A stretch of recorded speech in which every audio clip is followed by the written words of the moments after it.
በእውነት የእግዚአብሔርን መገኘትና ህልውና የተራበ ሰው ይህንን ቪዲዮ እስከ መጨረሻው ይመለከተዋል።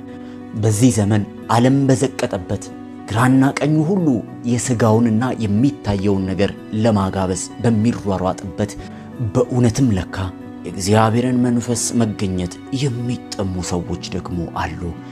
ዛሬው ምስክርነት ታሪክ ነጋሪያችን የሆኑት ፓስተር ወይም አገልጋይ በሄዱበት አገልግሎት ላይ በኃይል የእግዚአብሔር ክብርና መንፈስ ሲወርድ የታየ አገልጋይ ናቸው።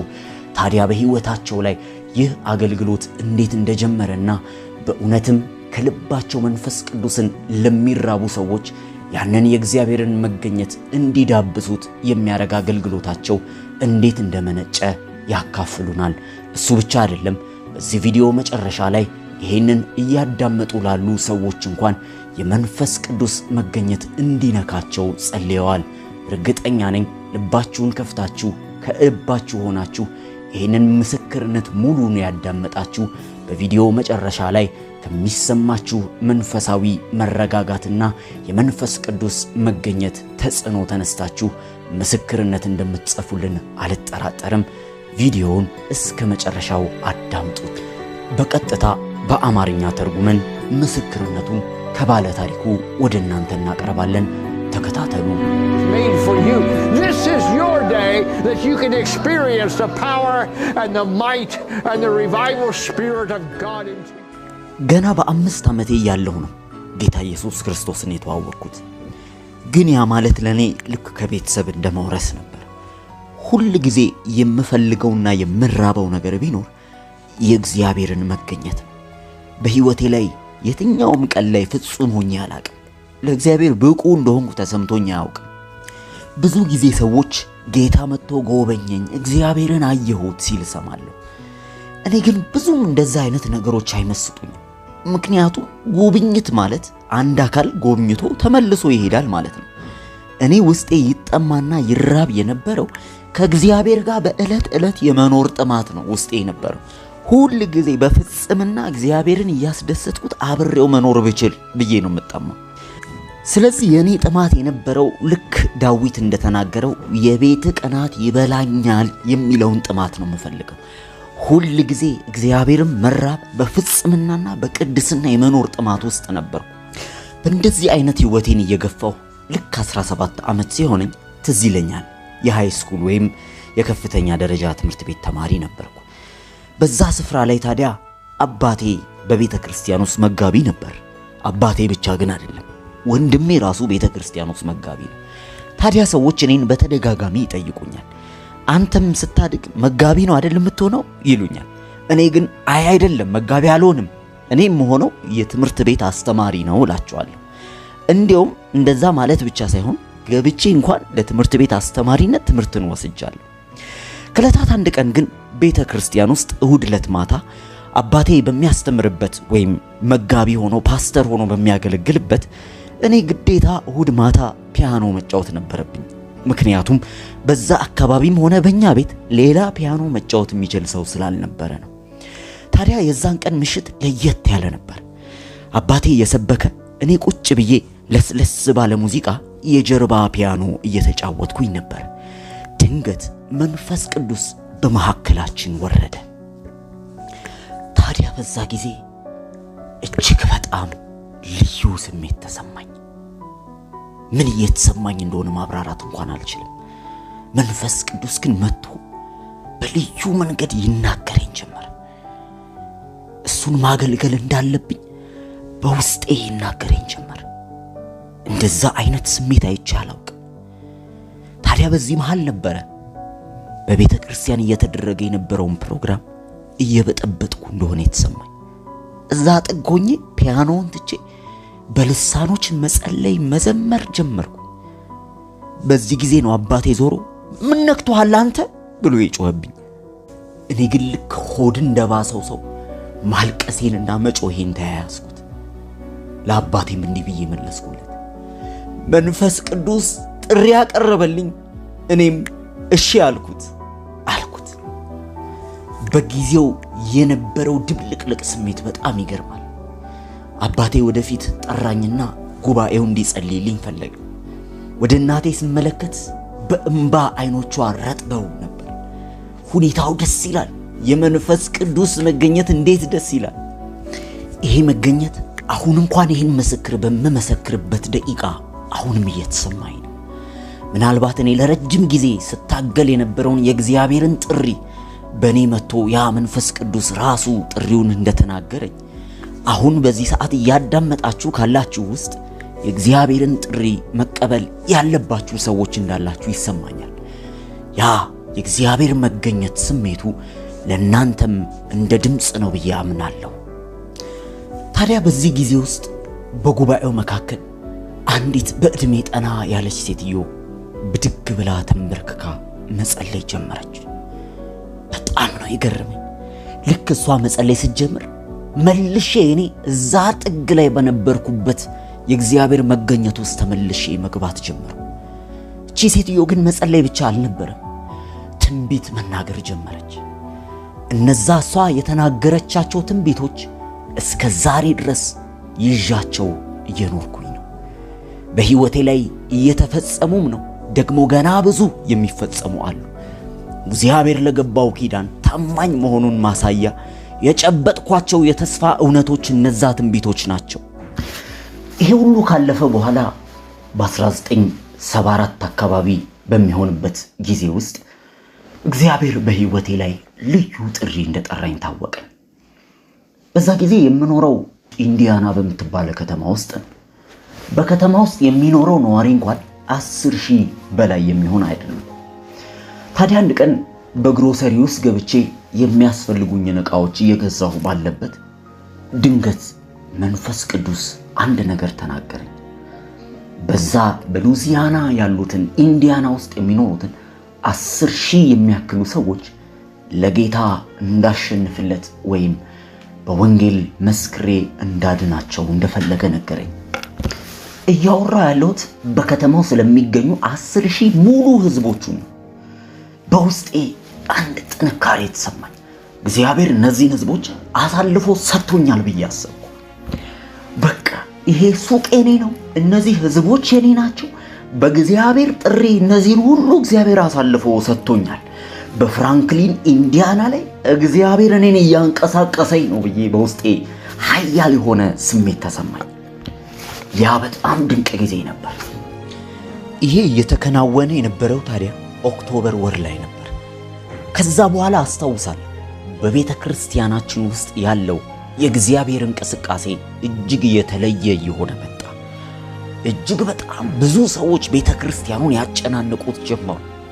አስታውሳለሁ አንድ የቢዝነስ ሰው እንኳን መጥቶ ደንግጦ አይቶን ያውቃል። ምክንያቱም መኪናዎች በየቦታው ይቆሙ ነበር። ቤተ ክርስቲያኒቷ በሕዝብ ተጨናንቃና ተሞልታ ነበር። እግዚአብሔር በኃይል ሲሰራ ያየሁበት ጊዜ ሆኖ ነበር። መንፈስ ቅዱስ በኃይል ይሰራ ነበር ስል ታዲያ በጣም ብዙ ሰዎች ይድኑ ነበር። ብዙ ሰዎች ይነኩ ነበር።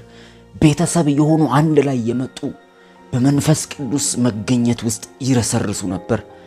እኛ ብቻ አይደለም፣ በዛ ከተማ የሚኖሩ ሰዎች ሁሉ እንኳን እስከሚያውቁት ድረስ ያቺ ትንሽዬ ቤተ ክርስቲያን በእግዚአብሔር መገኘት ተቀጣጥላ ነበር።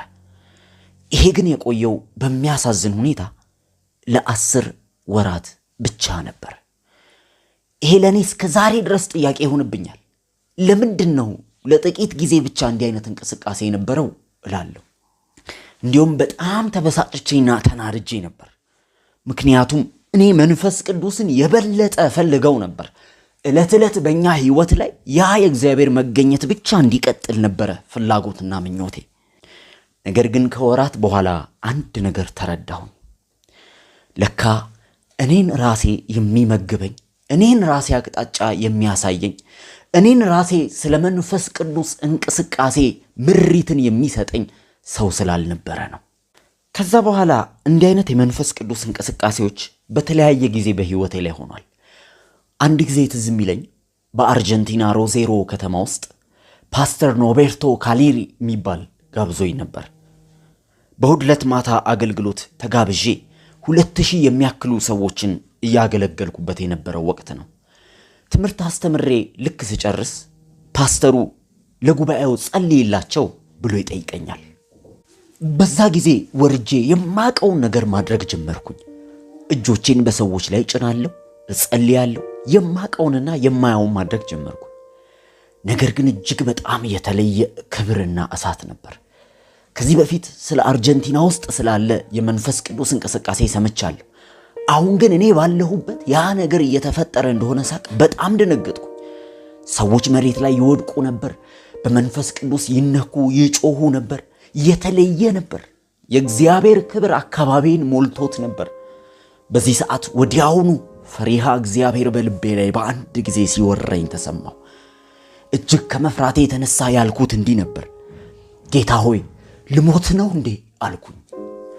በዛ ሰዓት ወዲያውኑ ከዚህ በኋላ ሰዎች ላይ እጄን አልጭንም፣ አልጸልይም ሰዎች ላይ ብዬ አቆምኩኝ መጸለይ። ይህን ስላችሁ ግን እግዚአብሔርን ፈርቼው ነው ስል አስፈራርቶኝ ሳይሆን ጥልቅ ከሆነ አክብሮትና ፍቅር ተነስቼን ይፈራሁት። ስለዚህ በልቤ እጅግ በጣም አክብሬ እግዚአብሔርን ጤነኛ በሆነ ፍርሃት ፈርቼ ደነገጥኩኝ። ብዙዎች እንዲህ አይነቱን የመንፈስ ቅዱስን መገኘትና ከመንፈስ ቅዱስ ጋር አብሮ የመሆንን ልምምድ አልተለማመዱ። እንዲሁም አንዳንድ ጊዜ ሰዎች መንፈስ ቅዱስን ልክ በአንድ መደርደሪያ ውስጥ አስቀምጠውት ሲፈልጉት የሚያወጡት ያህል ይሰማኛል። ነገር ግን የእግዚአብሔር መንፈስ ሁል ጊዜ አብሮ ሊሆን ፍላጎት አለው። እግዚአብሔር አባት ሊሆናችሁ ይፈልጋል። ማን ነው እንደ እግዚአብሔር አይነት አባት የሚፈልገው? ሁል ጊዜ ፍቅር የተሞላ የሚያዝን የሚራራ በማንኛውም ጊዜ አብሮ ሊሆን ሊደግፈንና ሊሸከመን የሚፈልግ አባት ማን ነው የሚፈልገው? እግዚአብሔር ልክ እንደዚህ አይነት አባት ነው። ወደ ታሪኬ ስመለስ በአርጀንቲና ከተፈጠረው እንዲህ አይነት የሚገርም የመንፈስ ቅዱስ እንቅስቃሴ በኋላ ከ3 ዓመት በኋላ በ1997 አካባቢ አንድ ቀን ምሽት ላይ ውሻዬን ይዤ ለማራመድ ወደ ውጪ ወጣሁ። ታዲያ ወደ ውጪ በመውጣበት ጊዜ ብዙ ጊዜ ደስ የሚል ጊዜ የማሳልፈው ውሻዬን ይዤ ወጥቼ አየሩን ደመናውን በላይ ያሉትን ከዋክብቶች መሸትሸት ባለ ምሽት ቀና ብዬ እየተመለከትኩ በውስጤ ከእግዚአብሔር ጋር ሳወራ ያለው ምሽት ደስ ይለኛል፣ ይናፍቀኛል። ታዲያ በዛ ቀን ምሽት ያው 2000 በፈረንጆች ወይም ሁለተኛው ሚሊኒየም ሊገባ እንደሆነ ሁሉ እኔም በመጀመሪያውን 50 ዓመቴን እየጨረስኩ ስለነበር እንደዚህ ብዬ ጠየቅኩት። ስለዚህ እኔም ቀና ብዬ ወደዛ መሸትሸት ወዳለው ከዋክብቱ አምረው ወደሚታዩበት ምሽት ቀና አልኩና እግዚአብሔር አባቴ ሆይ የሚቀጥለውን 2 ዓመት ተኩል 2000 ዓመተ ምህረት ሳይገባ በፊት ሕይወቴን ልክ እንደ ፀሐይዋ ትኩሳት አናት ላይ ስደርስ እንደምትደምቀው ብርሃኗ እንደሚጨምረው በዛ እጥፍ በሕይወቴ ላይ ክብርህን ጨምረው ብዬ ጸለይኩ። በጊዜው ምንም ነገር የተፈጠረ አይመስልም። እንዲሁ ደስ የሚል ስሜት ተሰማኝና ወደ ቤቴ ገባሁ። ከ8 ቀን በኋላ ግን የሃያ አባቶች ቀን ነው ያልኳችሁ ቀን በደረሰ ጊዜ በቤተ ክርስቲያናችን ውስጥ እያመለክን ነበር። የኛ ቤተ ክርስቲያን በጊዜው እጅግ እግዚአብሔርን የምንወድና የምናመልክ ነው፣ ግን ደግሞ በቂ አልነበርንም። እንዲሁም በእለቱ የኔ የመጀመሪያው ልጄ በመድረክ ላይ ወጥቶ አገልግሎት እየመራ ነበር። ማለትም በዝማሬ አገልግሎት ከሚመሩት ጋር አብሮ እየመራ ነበር። ከዚህ በፊት ተለማምደነው የማናቀው ልዩ የሆነ የእግዚአብሔር ኪዳናዊ የሆነ መገኘት መምጣት ጀመረ። ይሄ ትልቁ ልጅ ድንገት መድረኩ ላይ ወደቀና እየተዝለፈለፈ ከወደቀ በኋላ በወደቀበት መንቀጥቀጥ ጀመረ። በዛ የእንጨት መድረክ ላይ ሁሉም እያየው መንቀጥቀጡን ቀጠለ። እኛ ሁላችንም የምናቀው በቃ መንፈስ ቅዱስ ነው እንዲህ ያደረገው ያለው ነው፣ ግን በጣም ያስደነግጥ ነበር። እንዲሁም ባለቤቴ እንደዚህ አለች፣ ልጄ ባይሆን ኖሮ አሸሮቹን ጠርቼ ውሰዱት ከዚህ ነበር ምለው ብላለች። ያን ያህል የሚያስፈራ አይነት መንቀጥቀጥ ነበር የሚንቀጠቀጠው። ትዝ ይለኛል እስከ ምሽቱ 2 ሰዓት ነበር ባልተለመደ መልኩ ሁላችንም ስንጸልይ ነበር። እጅግ በጣም የተለየ መንፈስ ቅዱስ መገኘት ውስጥ ነበር። ስፍራው ሁሉ በእግዚአብሔር መገኘት ተጥለቅልቆ ነበር። ታውቃላችሁ መንፈስ ቅዱስ እግዚአብሔር ነው። ሲንቀሳቀስ በኃይል ይንቀሳቀሳል። እሱ አብ ወልድ መንፈስ ቅዱስ የሆነ አንድ እግዚአብሔር የሆነ አካል መንፈስ ቅዱስ ኃይለኛ ነው። ከዛ በኋላ የገረመኝ በቤተ ክርስቲያን ውስጥ ያሉ በምልጃ በጸሎት የሚያገለግሉ ሰዎች ፕሮግራሙ ሲያልቅ መጡና ነገ ሰኞ መተን መጸለይ እንችል ይሆን አሉ። እኔም እንዴ ይቻላል፣ ለምንድነው የማይቻለው? በጣም ደስ ይለናል አልኳቸው። ከዛ በነጋው ልክ መጡ።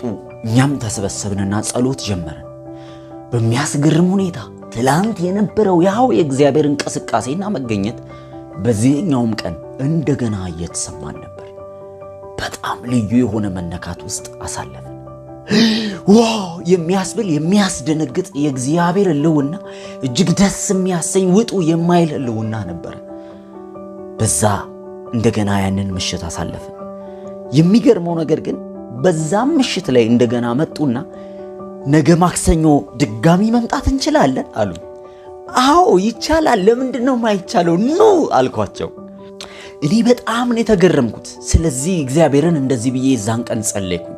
እግዚአብሔር በእውነት ይህ ያንተ ፈቃድ ከሆነ ነገ በባይብል ስተዲ ወይም መጽሐፍ ቅዱስ ጥናት ጊዜያችን ላይ ልክ እንደ ዛሬውና እንደ ትላንቱ ተገለጥ ብዬ ጸለይኩ። በሚገርም ሁኔታ በነጋውም ልክ እንደ ትላንትናና ከዛ በፊት እንደነበረው የእግዚአብሔር መገኘት ተገለጠ። ከዛ በኋላ በህይወቴ ሁሉ አንድ መርህ ገባኝ። ስለ እግዚአብሔር መገኘት ሁሉ ጊዜ ለእግዚአብሔር መገኘት ስፍራ ከሰጣችሁ፣ ክፍል ካደረጋችሁለት፣ እግዚአብሔር በዛ ባደረጋችሁለት ክፍል በሰጣችሁት ጊዜና ስፍራ ይገኛል።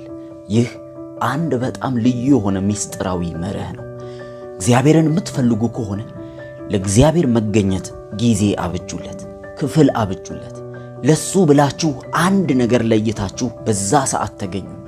እግዚአብሔር በቀጠራችሁት በዛ ስፍራና በዛ ሰዓት ይገኝላችኋል። እኛም ያደረግነው እንደዛ ነው። ሰኞ ዕለት እግዚአብሔር ሆይ ዛሬም ድጋሚ ትገኛለህ አልነው፣ ተገኘ። ማክሰኞ እግዚአብሔር ሆይ ዛሬም ትገኝልናለህ አልነው፣ ተገኘ። ያንን ከዛ በኋላ ለዓመታት ነው ያደረግነው። ብዙ ሰዎች እንዲሁም በዚህ ምክንያት ይተቹናል። አንዳንዶች መተው እንዲሁም በግል ተናግረውኛል። አንተ አብዳሃል እንዴ? አይምሮአቸውን ሳታችሁ እንዴ አለን። አዎ አይምሮአችንን ስተናል። እግዚአብሔርን አግኝቶም አይምሮን የማይስት እንዴት ሊኖር ይችላል? ይህ በጣም የተለየ መገናኘት ነው። እኔ ብቻ አይደለሁም፣ ከኔ ጋር ይህንን ልምምድ የተለማመዱ ሁሉ በመንፈስ ቅዱስ መገኘት ሰክረን ነበር ማለት ይቻላል። ለብዙ ዓመታት በዚህ አይነት ሁኔታ ነበር የቀጠልነው። ከሁሉም ማርሳው ግን ከዕለታት አንድ ቀን እሁድ ከሰዓት ላይ እግዚአብሔር የተናገረኝን ንግግር ነው። ማለትም ሁሉ ጊዜ በእንደዚህ አይነት ቆይታ ውስጥ ቆይተን ልክ ልንጨርስ ስንል ቀና ብዬ እግዚአብሔር ሆይ ዛሬ ባደረግነው ነገር ደስተኛ ነህ ብዬ እጠይቃለሁ። በዚህም እንደተለመደው እሁድ ከሰዓት ላይ ልክ ፕሮግራም ጨርሰን ልንለያይ ስንል ቀና አልኩና እግዚአብሔር ሆይ ዛሬ ባደረግነው ነገር ደስተኛ ነህ አልኩት። እሱም አዎ ደስተኛ ነኝ፣ ባንተ ግን ደስተኛ አይደለሁም አለኝ። በጣም ያስደነግጣል። በኋላ ግን እግዚአብሔር ሲነግረኝ እንዲህ አለ፣ እኔ የጠራሁ አንድ አቀንቃኝ ታዋቂ የሆነ መጋቢ እንድትሆን አይደለም፣ ወይም ደግሞ በጣም አስፈላጊው የቤተ ክርስቲያኑ ሰው እየተባልክ ሰዎች ሁሉ እንደ ታላቅ ሰው እያዩህ እንድትኖር አይደለም። እኔ የጠራሁ እኔ የምሰራውን ሥራ አንተ እንድትመራ ብቻ ነው። እኔ የጠራሁ እኔ የማመጣውን የመንፈስ ቅዱስ እሳት አንተ እንድትንከባከብና እንድትጠብቀው እንድታስቀጥለው ነው። እንዲህ ብሎ ከተናገረኝ በኋላ በመንፈሴ ወደ አንድ ጥቅስ ወሰደኝ። በአንደኛ ተሰሎንቄ ምዕራፍ 5 ቁጥር 19 ላይ ወዳለው ጥቅስ። ክፍሉ እንደዚህ ይላል፣ መንፈስን አታጥፉ ይላል። በሌላ ትርጓሜ ላይ ደግሞ መንፈስ ቅዱስን አታጥፉት ወይም አትፍቀዱ መንፈስ ቅዱስ እሳቱ እንዲጠፋ ይላል። ከዛን ጊዜ ጀምሮ የምጠነቀቅለት እግዚአብሔር የተናገረኝ እውነት ይሄ ነው። እስካሁን ድረስ መንፈስ ቅዱስ የሚያስጀምረውን እሳት መጠበቅ ነው የኔ ዋና ኃላፊነትና ሥራ እንጂ በዛ ስፍራ ላይ እንደ አንድ ሱፐርስታር ወይም እንደ አንድ ታዋቂ ዘፋኝና አቀንቃኝ ዕውቅ ለመሆንና በዛ ጉዳይ ላይ ተጠቅሜ እኔ ነኝ ያደረኩት ለማለት አልደፍርም። እስካሁን ድረስ በሕይወት ዘመኔ ያንን የመንፈስ ቅዱስ የሚጀምረውን እሳት ለመጠንቀቅና ለመጠበቅ ዝግጁ መሆንን ከዛ ጊዜ ተመራለሁ። እሳትን አልፈራ፣ ነገር ግን የሚያስፈራኝ እንግዳ የሆነ መንፈስ ቅዱስ የሌለበትን እሳት ስመለከት ነው። ያ ማለት እግዚአብሔር ያልጀመረው ነገር ግን በሰዎች ዕውቅ ላይና ታዋቂነትን ፍለጋ ላይ የተመሰረተ የውሸት እሳት ነው። ያ ዋይልድ ፋየር ወይም እንግዳ እሳት የእግዚአብሔር ያልሆነ እንቅስቃሴ ብዬ አያዋለሁ። ሰዎች ላይ የተመረኮዘ ታዋቂነት ላይ ወይም ጥቅም ፍለጋ ላይ የተመረኮዘ እሳት ነው። ሁል ጊዜ በአገልግሎታችን እግዚአብሔር የሚፈልገውን ነገር እንዲያደርግለት መፍቀድ ነው ያለብን። እኛም እግዚአብሔር በጀመረው ነገር ላይ በጥንቃቄ መንቀሳቀስና እግዚአብሔር የጀመረውን እንቅስቃሴ ማስቀጠል ብቻ ነው የኛ ሥራ። በዚህ አማካይነት በቤተ ክርስቲያናችን ጥሩ ህብረት ፈጥረን በጥሩ መንገድ የእግዚአብሔርን መንፈስ እየጠበቅን እንቅስቃሴ እናደርጋለን። በዚህ አጋጣሚ ያደመጣችሁ ያላችሁ አድማጮቼ ሆይ እናንተስ ለእግዚአብሔር እንቅስቃሴ በህይወታችሁ እሺ ብላችሁ ትፈቅዳላችሁ? የራሳችሁን ክብርና ዝና ማንነታችሁን ጥላችሁ እግዚአብሔር የሚፈልጋችሁ ቦታና ሁኔታ ላይ ለመገኘት ፈቃደኛ ናችሁ? እንግዲህ አንድ ነገር ልንገራችሁ። ከሁሉ ነገር በፊት እግዚአብሔር በልጁ በኢየሱስ ክርስቶስ አማካኝነት የዘላለም ሕይወት እንዲኖራችሁ ሊያድናችሁ ይፈልጋል። ለዛ ነው ኢየሱስ ማለት ሕዝቡን ከኃጢአታቸው የሚያድን አዳኝ ማለት ነው። ስለዚህ በዚህ መለኮታዊ በሆነው በማይቀየረው የእግዚአብሔር ፍቃድ ውስጥ ለመሄድ ከመጀመሪያችሁ በፊት ኢየሱስ ክርስቶስን ወደ ሕይወታችሁ አዳኛችሁ አድርጋችሁ ተቀበላችኋል? ካልተቀበላችሁ አሁን እንድትቀበሉ ጋብዛችኋለሁ። ይህንን ጸሎት ከኔ ጋር ከልባችሁ ጸልዩ። በመጨረሻ ለመንፈስ ቅዱስ አብረን ከመጸለያችን በፊት ይሄ ጸሎት አስፈላጊ ስለሆነ ነው። እግዚአብሔር አምላኬ ሆይ በጌታ በኢየሱስ ስም ወደ አንተ መጣለሁ። ከዛሬ ጀምሮ ኃጢአቴን በደሌን ሁሉ ይቅር በለኝ። ኢየሱስ ክርስቶስን የሕይወቴ ጌታና አዳኝ አድርጌ እቀበለዋለሁ። በጌታ በኢየሱስ ስም አሜን። ይህንን ጸሎት ስትጸልዩ ከዛሬ ጀምሮ የእግዚአብሔር ልጅ የመሆን ሥልጣን ተሰጥቷችኋል። ከዚህ በኋላ ስለ መንፈስ ቅዱስ መጸለይ እንችላለን። ምናልባትም በሕይወታችሁ ብዙ ስህተት ፈጽማችሁ ሊሆን ይችላል። እግዚአብሔርን አሳዝኘዋለሁም ብላችሁ ሊሆን ይችላል። ምናልባት ደግሞ ደካማና ሰነፍ ልትሆኑም ትችላላችሁ። ከዛሬ ጀምሮ ግን ይህ የጸለያችሁት ጸሎት ጌታ ኢየሱስ ክርስቶስ በሕይወታችሁ ላይ ያለውን ድካም፣ ቀንበር፣ ኃጢአትና ማንኛውም ስንፍና ከናንተ ሕይወት ላይ ወስዶታል። እግዚአብሔርን ፊት ከዚህ በኋላ እንደ ኃጢአተኛ አትታዩ። ይልቁንስ እግዚአብሔር እናንተን ሲመለከት ልጁ ኢየሱስ ክርስቶስን ይመለከታል። ስለዚህ ከዚህ በኋላ መንፈስ ቅዱስንም የመቀበልና በእግዚአብሔር ፊት የመሆን መፍት በኢየሱስ ምክንያት ተሰጥቶናል ማለት ነው። አሁን ለእያንዳንዳችሁ እንድጸልይ ፍቀዱልኝ። ይህን የምትመለከቱ በዛ በአርጀንቲና እንዳለው አይነት የመንፈስ ቅዱስ መገኘት በሕይወታችሁ እንደሚመጣ አምናችሁ ለእግዚአብሔር ክፍል ስጡት፣ ጊዜ ስጡት። አሁን እኔ ስጸልይላችሁ የእግዚአብሔር መንፈስ እያለፈ ይነካችኋል። ሰማይንና ምድርን የሠራህ ሕያው እግዚአብሔር ሆይ ዛሬ በዚች ተሰብስባ ያለችውን ይህንን ድምፄን የምታዳምጠውን እያንዳንዱን ሰው አንተ ትመለከታለህ፣ ታውቀናለህ። አሁን ጌታ ሆይ የምለምንህ ነገር አንድ ነገር ነው። ስለ ሰማነው በሕይወታችን ላይ ስለሚፈሰው የመንፈስ ቅዱስ እንቅስቃሴ የምናወራ ሰዎች ብቻ እንዳንሆን፣ እንደ ታሪክ የምናዳምጠው ነገር ብቻ እንዳይሆን፣ ነገር ግን ዛሬ የተገኘና በመካከላችን ልክ እንደ አዲስ በመንፈስ ቅዱስ አጥምቀን ይህንን በሚመለከቱና በሚያደምጡ ሁሉ ላይ ጌታ ሆይና በአዲስ መንፈስ ኃይል አጥምቃቸው። በሕይወታችን ዙሪያ ሁሉ የሚመጡትን ነገር የሚውጥ የእግዚአብሔር እንቅስቃሴ በእንግዳ መንገድ በሕይወታችን ይጀምር። የመንፈስ ቅዱስ እሳት እያንዳንዳችንን ያጥለቅልቀን። እግዚአብሔር ሆይ እናምናለን። መንፈስ ቅዱስ ሆይ ና በሕይወታችን። ኢየሱስ ሆይ በአዲስ መንገድ በመንፈስ ቅዱስና በእሳት አጥምቀን። እግዚአብሔር ሆይ ተናግረሃል። መንፈስ ቅዱስ ስጦታችን ነው። የመንፈስ ቅዱስ ስጦታ ደግሞ ኃይል ነው። ያንን የመንፈስ ቅዱስ ስጦታ በእያንዳንዳችን ላይ ይውረድ። ያንን መንፈስህን ዛሬ በእኛ ላይ አፍስሰው። መንፈስ ቅዱስ ሆይ እንደነበርነው እንዳንቀር እንዳትተወን በዓላማ ሙላን ለውጠን የእግዚአብሔር መንግስት ትግዛ በህይወታችን በኃይል ትግዛ ካንተ ጋር እንተባበራለን ና ወደ ህይወታችን የፈለከውን አድርግብን እንላለን መንፈስ ቅዱስ ሆይ መምጣትህን አታቁም እናመሰግንሃለን መንፈስ ቅዱስ ሆይ እናመሰግንሃለን አንድ ጊዜ በእምነት ባላችሁበት ስፍራ ይሄን የምትመለከቱ እጆቻችሁን አንሱና በእምነት መንፈስ ቅዱስን ለመቀበል እንደሚዘጋጅ ሰው ሆኖ የእግዚአብሔር ተአምራዊ የሆነ ንክኪ አሁን ይነካችኋል የእግዚአብሔር ፍቅር የእግዚአብሔር ልብ በእናንተ ላይ አሁን ይመጣል ይሄ የምትጠብቋት ቀን ትሆናለች የእግዚአብሔር እንቅስቃሴ በህይወታችሁ በኃይል የሚጀምርበት ና መንፈስ ቅዱስ ና መንፈስ